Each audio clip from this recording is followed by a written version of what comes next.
অনেক গরম থাকে, হয় সেটা রাগের জন্য বা স্ট্রেসের জন্য। এইসব ত্বকে কখনো আমরা গরম জাতীয় প্রোডাক্ট দিব না। কোন প্রোডাক্টগুলো গরম করে, যেমন মিল্ক, দুধটা গরম প্রোডাক্ট, এরকম কিছু, হানি গরম প্রোডাক্ট, ওই জিনিসগুলো আমরা ওই সব প্রোডাক্টকে ব্যবহার করবো না। মাসাজ করতে করতে যদি কারো ত্বক গরম হয়ে যায়, তবে আমরা ঠান্ডা পানি, একপাশে ফ্রিজের পানি রাখবো, ঠান্ডা পানি, নর্মাল পানি, ফেস ক্লিন করার পর ঠান্ডা পানি দিয়ে মুছে দিব। কারণ গরম ত্বকের মধ্যে প্রোডাক্ট দিলে গরম হয়ে যাচ্ছে, সেটা দিয়ে মাসাজ করলে আমার স্কিন সবসময় গরম হয়ে থাকে, মুখটা। এই ধরনের ফেসিয়ালে আমরা যেটা করি, ঠান্ডা ফ্রিজের পানি দিয়ে নিই এবং আমার হাত গরম হয়ে যায়, বারবার আমি আমার হাতটা ঠান্ডা পানিতে ট্যাপ করি আর তারপরে ফেসিয়াল করি। যার স্কিন গরম তাদের স্কিনে ফ্রিজের ঠান্ডা পানি দিয়ে ফেসিয়াল করতে হবে। স্ট্রেসটা শুধু আমাদের শরীরের না, আমাদের স্কিনের ক্ষতি করে। একদম। আমি এখানে আপনারা কে কোন সিচুয়েশনের মধ্যে দিয়ে যাচ্ছেন শুধুমাত্র স্কিন দেখে বলতে পারবো, কে কোন সিচুয়েশনের মধ্যে দিয়ে যাচ্ছেন, কার রাগ কম, কার রাগ বেশি, কে কত স্ট্রেস নিচ্ছে।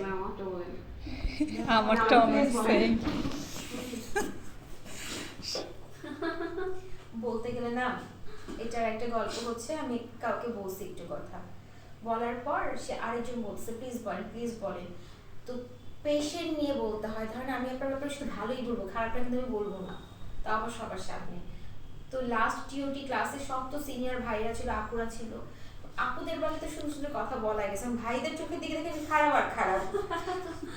আমি এবার আর বলতে পারি, আমি বলতে আমি ছেলেদেরকে বলতে পারি না, এখন সবাই ধরছে কেন বলতে পারবেন আপনি কেমন এক্সপার্ট, মানে সবাই জানতে চাচ্ছে দেখি ইয়া করছে, আমি মুখটা তো বন্ধ করছি।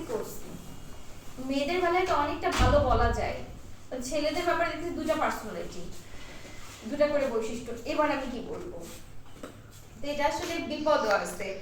তো একজনকে বললে আরেকজন বলবে, তখন আমার কন্ট্রোল থাকবে না, ভালো মন্দ দুটাই বলা শুরু করে দিব।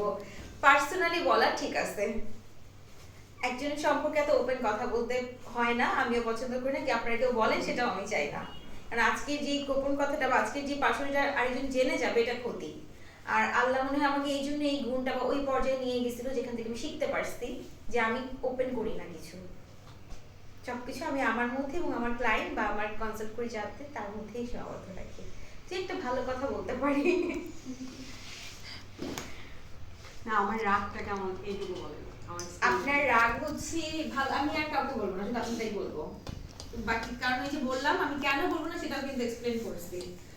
আপনার রাগ হচ্ছে আগ্নেয়গিরির মতো রাগ, প্রচন্ড রাগ শরীরের ভেতরে থাকে, ফাটলে খুব ফেটে যায়, আদারওয়াইজ সবসময় জিনিসটা সবুজ থাকে উপর থেকে, এবং আপনি খুব বিলাতে পছন্দ করেন, দানশীলা মানুষ, আপনি দিতে পছন্দ করেন, ভালোবাসতে পছন্দ করেন, এই হচ্ছে আপনার ভালো বৈশিষ্ট্য। আর বলা যাবে না, এরপর খারাপ বৈশিষ্ট্য চলে আসবে। আমাদের একটু বলেন ম্যাম।